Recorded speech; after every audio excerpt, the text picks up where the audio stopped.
আসসালামু আলাইকুম। অন্তর্বর্তীকালীন সরকার গঠিত হওয়ার পর থেকে বাংলাদেশে নানা ধরনের অস্থিতিশীল অবস্থা বিরাজমান রয়েছে। প্রকৃতপক্ষে অন্তর্বর্তীকালীন সরকার বিভিন্ন প্রেক্ষাপটে এই সকল অস্থিতিশীল পরিস্থিতির জন্য বাংলাদেশ আওয়ামী লীগ যে রাজনৈতিক দলটি রয়েছে তাদেরকে দায়ী করেছে। এবং অন্তর্বর্তীকালীন সরকারের প্রধান উপদেষ্টা সহ বিভিন্ন উপদেষ্টারা কিন্তু বিভিন্ন সময়ে বিভিন্ন প্রেক্ষাপট অনুযায়ী এই পতিত আওয়ামী লীগকেই কিন্তু দোষারোপ করেছেন। তবে প্রকৃতপক্ষে আওয়ামী লীগের বর্তমান যে অবস্থা আমরা লক্ষ্য করছি বা আওয়ামী লীগের বর্তমান যে অবস্থান আমরা দেখছি, সেই অবস্থান অনুযায়ী আওয়ামী লীগ দেশে অস্থিতিশীল কোনো পরিস্থিতি তৈরি করতে সক্ষম বলে আদৌ মনে হচ্ছে না। কারণ আওয়ামী লীগ প্রথমত যে বিষয়টিতে ভুগছে সেটি হচ্ছে তাদের অভ্যন্তরীণ যে নেতৃত্ব সংকট রয়েছে, সেই নেতৃত্ব সংকটের কারণে। কারণ বিগত ৫ই আগস্ট বাংলাদেশের প্রেক্ষাপটে যে আলোচিত ঘটনাটি ঘটেছে, সেই ঘটনা ঘটার পরে কিন্তু বাংলাদেশ আওয়ামী লীগের শীর্ষস্থানীয় নেতৃবৃন্দ অনেকেই দেশের বাইরে বিভিন্ন দেশে অবস্থান করছেন।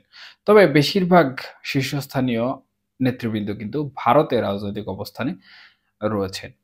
এবং বাংলাদেশ আওয়ামী লীগের সভানেত্রী শেখ হাসিনা, যিনি প্রধানমন্ত্রী ছিলেন এবং প্রধানমন্ত্রী থেকে সাধারণত ছাত্র জনতার যে অভ্যুত্থান কিংবা ছাত্র জনতার বিপ্লব, বিভিন্ন জন বিভিন্নভাবে এটিকে সম্বোধন করে থাকেন। তাই আমাকেও প্রকৃতপক্ষে এটিকে স্পেসিফিক কোনো একটি নাম দিয়ে বর্ণনা করা সম্ভব হয় না। সেই হিসাবে আমি কখনো বিপ্লব বলি, কখনো গণ অভ্যুত্থান বলি, কখনো বা আন্দোলন হিসাবে ধরে নিই।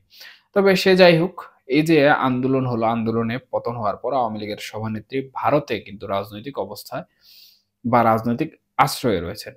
সেই হিসাবে সেখান থেকে কিন্তু রাজনৈতিক কর্মকাণ্ড পরিচালনা করার যে বিষয়টি, সেই বিষয়টি কিন্তু আমরা দেখতে পাচ্ছি অনেকটাই শূন্য। এবং আওয়ামী লীগের বিগত দিনের যে সকল কর্মসূচি ছিল, সেই সকল কর্মসূচি কিন্তু কিছুটা যখন জনগণের দোরগোড়ায় পৌঁছে যাচ্ছিল, তখন কিন্তু অন্তর্বর্তীকালীন সরকার বিভিন্ন পদক্ষেপ গ্রহণ করলো। আইন-শৃঙ্খলা প্রশাসন বিভিন্ন ধরনের পদক্ষেপের মাধ্যমে আওয়ামী লীগের সে সকল কর্মসূচিতে বাধা প্রদান করলো এবং এরপর থেকে কিন্তু আওয়ামী লীগ তাদের যে রাজনৈতিক কর্মসূচি রয়েছে, তাদের রাজনৈতিক যে কার্যকলাপ রয়েছে বাংলাদেশের প্রেক্ষিতে, সেগুলো কিন্তু পালন করছে না। অর্থাৎ বর্তমান সময়ের প্রেক্ষিতে আওয়ামী লীগ বিভিন্নভাবে কিন্তু নেতৃত্ব সংকটে ভুগছে এবং আওয়ামী লীগের শীর্ষস্থানীয় পর্যায় থেকে তৃণমূল পর্যায়ের নেতাকর্মীরা কিন্তু এই বিষয়টি নিয়ে ব্যাপকভাবে চিন্তিত। যার ফলশ্রুতিতে আওয়ামী লীগ অনেকটাই নীরব ভূমিকা পালন করছে বাংলাদেশে বর্তমান রাজনৈতিক প্রেক্ষাপটে। তবে এই যে দেশের আইনশৃঙ্খলা ব্যবস্থা, এই আইনশৃঙ্খলা ব্যবস্থার মধ্যে সবথেকে আলোচিত যে বিষয়টি বর্তমানে আমাদের সমাজকে অনেকটাই ভাইরাসের মতো সংক্রমণ ব্যাধি হিসাবে জড়িয়ে ধরেছে, সেটি হচ্ছে নারী নির্যাতন কিংবা ধর্ষণ। এবং বাংলাদেশের প্রত্যেকটি গণমাধ্যম যদি লক্ষ্য করেন, তাহলে দেখবেন যে প্রতিদিন শত, শত ধর্ষণ, নিপীড়নের খবর কিন্তু আমরা লক্ষ্য করছি। কখনো বাবার হাতে মেয়ে ধর্ষিত হচ্ছেন, কখনো বা কোনো মাদ্রাসার ছাত্রী ধর্ষণের শিকার হচ্ছেন, কখনো প্রেমিকের মাধ্যমে প্রেমিকা গণধর্ষণের শিকার হচ্ছেন। এছাড়াও ধর্ষণের পরে হত্যা কিংবা এই সকল বিষয়বস্তু যেগুলো নাশকতা কিংবা বাংলাদেশের পরিপ্রেক্ষিতে নির্যাতন, নিপীড়ন এ সকল কিন্তু উঠে আসছে। এর ফলশ্রুতিতে বাংলাদেশে যে নারী জাগরণের বিষয়টি আমরা দেখলাম, সেই বিষয়টি এবং সেই নারী জাগরণের বিপক্ষে আবার কেউ নারী নেত্রীকে গ্রেফতারের প্রতিবাদ মিছিল করলেন। এবং বাংলাদেশে অন্তর্বর্তীকালীন সরকার গঠন হওয়ার পরে অন্তর্বর্তীকালীন সরকারের উপর জনগণের বিভিন্ন ধরনের ক্ষুব্ধতা রয়েছে। জনগণ বিভিন্নভাবে কিন্তু অন্তর্বর্তীকালীন সরকারের কাছ থেকে যে বিষয়গুলো আশা করেছিল, সেই তুলনামূলক বিষয়গুলো না পেয়ে বিভিন্নভাবে কিন্তু অতীতের যে সরকার ছিল, সেই সরকার ব্যবস্থাকে ভালো বলতে আমরা শুনেছি। তবে কখনো কিন্তু প্রকাশ্যে এই অন্তর্বর্তীকালীন সরকারের বিরুদ্ধে বা অন্তর্বর্তীকালীন সরকারের নাম ব্যবহার করে কোনো ধরনের বিক্ষোভ আমরা দেখিনি বা শুনিনি। কিন্তু এই যে নারী নির্যাতন কিংবা ধর্ষণের প্রেক্ষাপটটি রয়েছে, সেই প্রেক্ষাপট ঘিরে কিন্তু সরাসরি যে বিক্ষোভ মিছিল নারী নেতৃত্বের মাধ্যমে অনুষ্ঠিত হলো বা যে বিক্ষোভ মশাল মিছিলটি আমরা দেখলাম, সেখানে কিন্তু প্রকাশ্যে অন্তর্বর্তীকালীন সরকারের প্রধান উপদেষ্টা মোহাম্মদ ইউনূস সহ অন্তর্বর্তীকালীন সরকারের স্বরাষ্ট্র উপদেষ্টা এবং বিভিন্ন উপদেষ্টাদের নাম নিয়ে কিন্তু ব্যঙ্গাত্মক স্লোগান আমরা শুনলাম।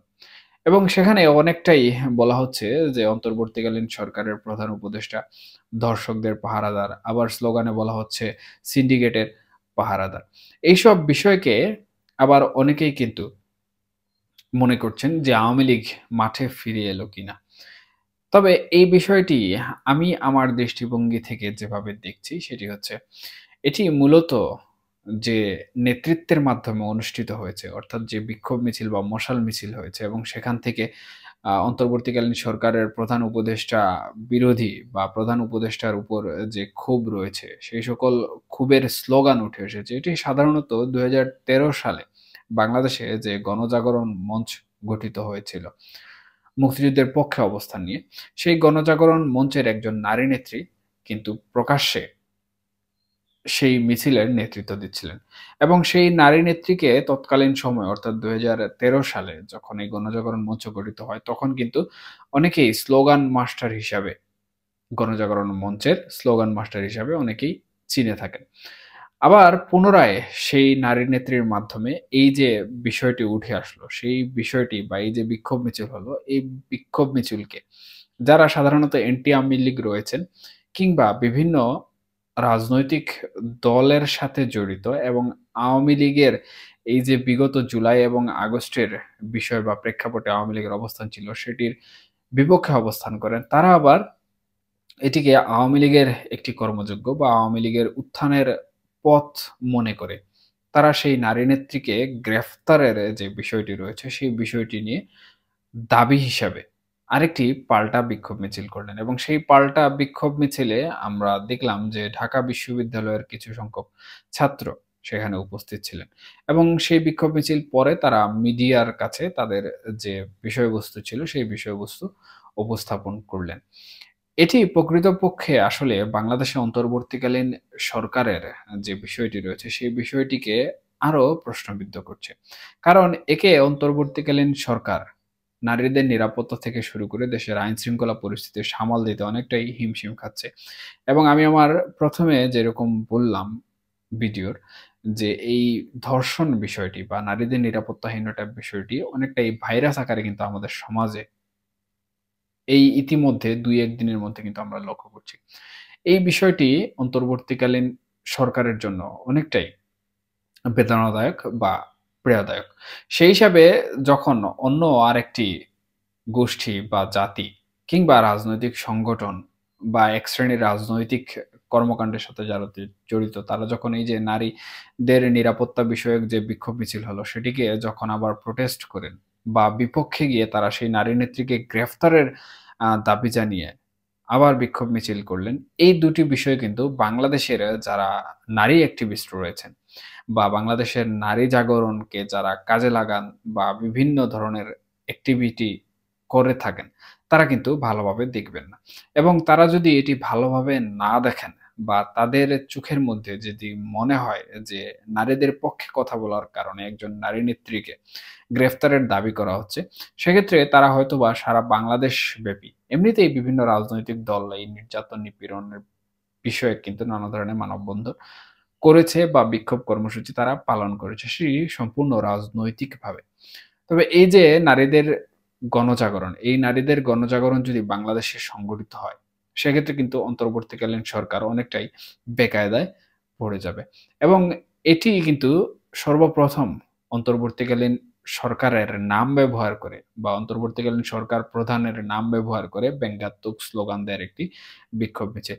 সেই হিসাবে অনেকেই এটিকে আওয়ামী লীগের পরিকল্পনা হিসাবে ধরে নিচ্ছেন। কেউ আবার নারীদের যে নিরাপত্তা বিষয় রয়েছে সেই বিষয়টিকে এখানে পজিটিভ দিক হিসাবে বিবেচনায় নিয়ে তাদের পক্ষে সমর্থন করছেন। এবং সামাজিক যোগাযোগ মাধ্যমগুলো লক্ষ্য করলে কিন্তু আমরা এই বিষয়টিতে বেশ ধারণা লাভ করতে পারি। তবে অন্তর্বর্তীকালীন সরকার যদি প্রকৃতপক্ষে নিরপেক্ষ ভূমিকায় থাকতে চায় বা অন্তর্বর্তীকালীন সরকার যদি কোনো ধরনের প্রশ্নবিদ্ধের শিকার হতে না চায়, তাহলে তারা দেশের যে নিরাপত্তা ব্যবস্থা রয়েছে সেই নিরাপত্তা ব্যবস্থা এবং নারীদের যে নিরাপত্তা প্রদান বা নারীদের ক্ষেত্রে দেশের যে প্রচলিত আইন কানুনের মাধ্যমে নিরাপত্তা নিশ্চিত করার ব্যবস্থা রয়েছে সেটি যদি না করে, তাহলে অচিরেই অন্তর্বর্তীকালীন সরকার কিন্তু বাংলাদেশে বা বাংলাদেশের প্রেক্ষাপট অনুযায়ী অন্তর্বর্তীকালীন সরকার তাদের দায়িত্ব অনেকটাই গুছিয়ে নেয়ার সম্ভাবনা তৈরি করতে পারে। সুতরাং অন্তর্বর্তীকালীন সরকারের কি করা উচিত, কি করা উচিত নয়, এটি তাদের উপদেষ্টা পরিষদ রয়েছেন এবং তাদের যে একটি নির্দিষ্ট ফোরাম রয়েছে সেখান থেকে হয়তোবা বিশদভাবে আমরা জানতে পারব।